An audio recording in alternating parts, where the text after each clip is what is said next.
कुछ arithmetic operators की बात करते हैं। जैसे कि हमने प्लस माइनस वगैरह देखा था, आज देखते हैं कि मल्टीप्लिकेशन किस तरीके से होगा। उसके लिए हमको यहां पर एस्ट्रिक्स या स्टार का साइन यूज करना पड़ेगा दो वैल्यूज को मल्टीप्लाई करने के लिए। इस तरीके से मल्टीप्लिकेशन होता है। और यदि आप कंबाइन ऑपरेटर यूज करना चाहते हैं, जैसे कि 2 into 3 और +4 मानिए, यहां पर आपको कुछ उत्तर आएगा, आपने कंबाइन किया स्टार और प्लस को। लेकिन यदि आप स्पेशलाइज्ड कैलकुलेशन करना चाहते हैं तो आप राउंड ब्रैकेट्स का यूज करिए। देखिएगा आप, यहां पर मैं राउंड ब्रैकेट का यूज कर रहा हूं, और चूंकि कोई कैलकुलेशन ये सब बॉडमेस के हिसाब से होते हैं, और इसको जस्ट अगर मैं चेंज कर दूं यहां पर, तो कैलकुलेशन का रिजल्ट जो है वो भिन्न आता है। तो राउंड ब्रैकेट्स का आप यूज कर सकते हैं किसी स्पेशलाइज्ड कैलकुलेशन के लिए। तो आप देखिएगा इसका जो उत्तर आता है वो अलग आता है।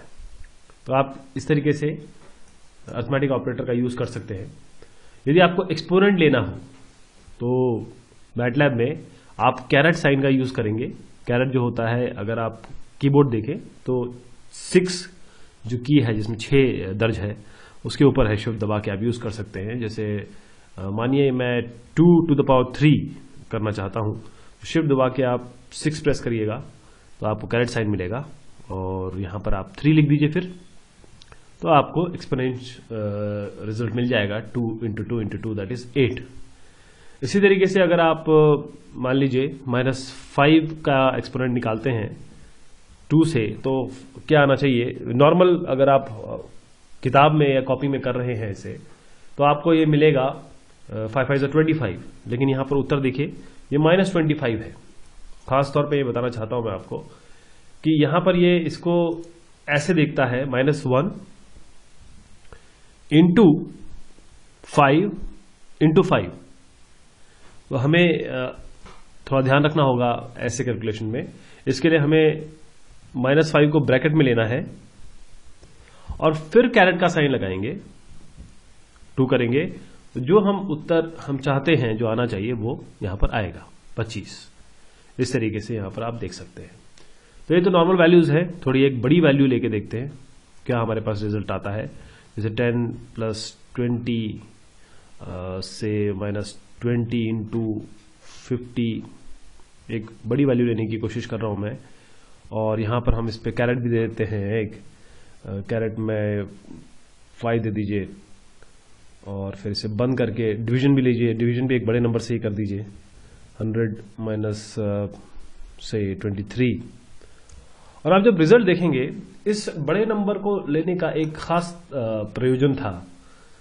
वो ये था कि मैं ये दिखाना चाहता हूं कि ये जो वैल्यूज आएंगी, जो साइंटिफिक कम्युनिटी में काफी नोन है, इंजीनियर्स को काफी नोन है, एक्सपोनेंशियल वैल्यू। तो अल्टीमेटली इसका मतलब ये हुआ -8 into 0.5873 into 10 to the power 12 है ये। क्योंकि बड़ी वैल्यू है तो यहां क्योंकि दिखाना थोड़ा मुश्किल है, इसीलिए एक्सपोनेंट फॉर्म में आपके पास ये वैल्यू आई है। और यदि आप कोई वैल्यू एक्सपोनेंट है और उसको डायरेक्ट यहां पर अगर लिखते हैं, जैसे फॉर एग्जांपल मैं यहां पर एक वैल्यू लिखता हूं 10.5 एक्सपोनेंट +4, तो देखिएगा ये अपने आप उसको नॉर्मल न्यूमेरिक वैल्यू में बगैर एक्सपोनेंट के भी दे देता है। अब मल्टीप्लिकेशन की बात हो गई, एक्सपोनेंट की बात हो गई, अब डिवीजन की भी बात कर लेते हैं। जैसे मैंने 3/4 किया तो मेरे पास एक वैल्यू आएगी। इसी तरीके से 1/3 की कोई वैल्यू आएगी और 1/4 की कोई वैल्यू आएगी। सारी की सारी डेसिमल आ रही है। इस तरीके से डिवीजन होता है, आपके बैकस्लैश साइन से आपका डिवीजन होता है। यदि आप ये करना चाहते हैं 1/3 + 1/4, तो आपके पास जो वैल्यू आएगी 0.5833 ऐड करिए आप, तो आपको यही वैल्यू मिलेगी।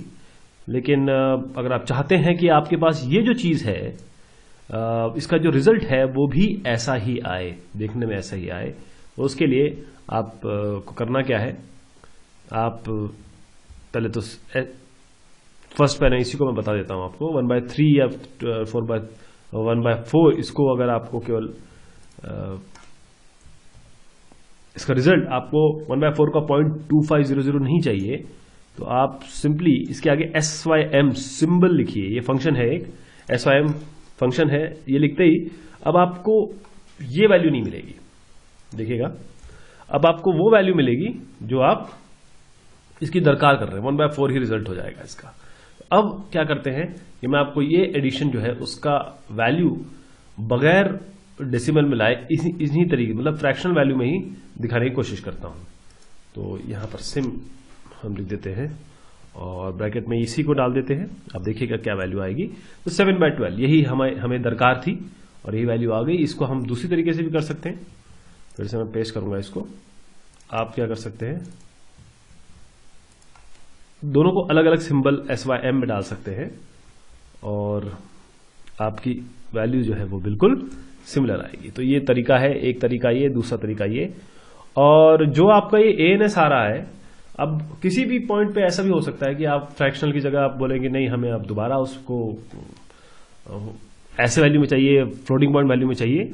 उसके लिए आपको केवल एक लाइन लिखनी है, डबल करके आप जो भी आंसर आ रहा है ANS या ANS आता है ना आंसर हमेशा, या ANS, वो आप यहां कर दीजिए। लेकिन इसको लिखने से पहले मैं यहां जरा एक चीज आपको बता दूं कि जब ANS आया तो यहां पर इसने SYM दे दिया, मतलब ये सिंबल है। 1/1 मतलब क्योंकि मैट्रिक्स में सारा का सारा हर चीज जो है वो मैट्रिक्स है, तो 1/1 जो वैल्यू होती है, एक वैल्यू होती है, 1/1 मैट्रिक्स होती है। तो ये SYM दिखा दिया। अब मैं डबल जैसे इसको करूंगा, देखिएगा आप ANS को, तो यहां पर जो वैल्यू आएगी वो आपकी 7/12 से दोबारा वही चेंज होगी, 0.583 जो चाहिए था हमें। और यहां पर देखिए ANS का जो के आगे वैल्यू के आगे जो ब्रैकेट में 1/1 सिंबल लिखा था वो चला गया। तो ये कुछ तरीके हैं आपके।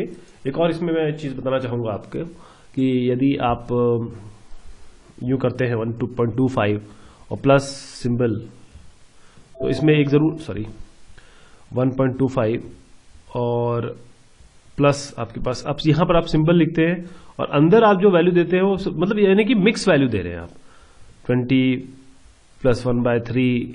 अब देखिए इसमें क्या क्या हो गया, आपके पास एक तो फ्लोटिंग पॉइंट वैल्यू आ गई, एक फ्रैक्शनल वैल्यू आ गई, एक नॉर्मल इंटीग्रल वैल्यू आ गई और सिम लगा दिया। तो अल्टीमेटली आएगा क्या, तो आएगा वही जो आप सिंबल विल टेक ओवर, और जो भी चीज है उन सबको ये सिंबल में बदल देगा, तब्दील कर देगा। तो अंत में मैं बात करना चाहूंगा पाई की, क्योंकि ये बहुत यूज होगा। पाई के लिए आपको सिंपल PI स्मॉल लेटर में लिखना है। आप देखिए 3.1416, 4 इसकी प्रिसिशन वैल्यू आ गई हैं।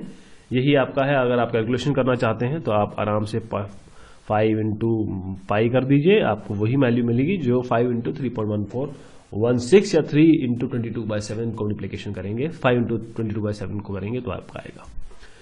तो ये हो गई पाई की बात। तो आज हमने basic arithmetic, exponent, division, symbol और पाई देखा। तो बहुत शुक्रिया, धन्यवाद आप सभी लोगों का।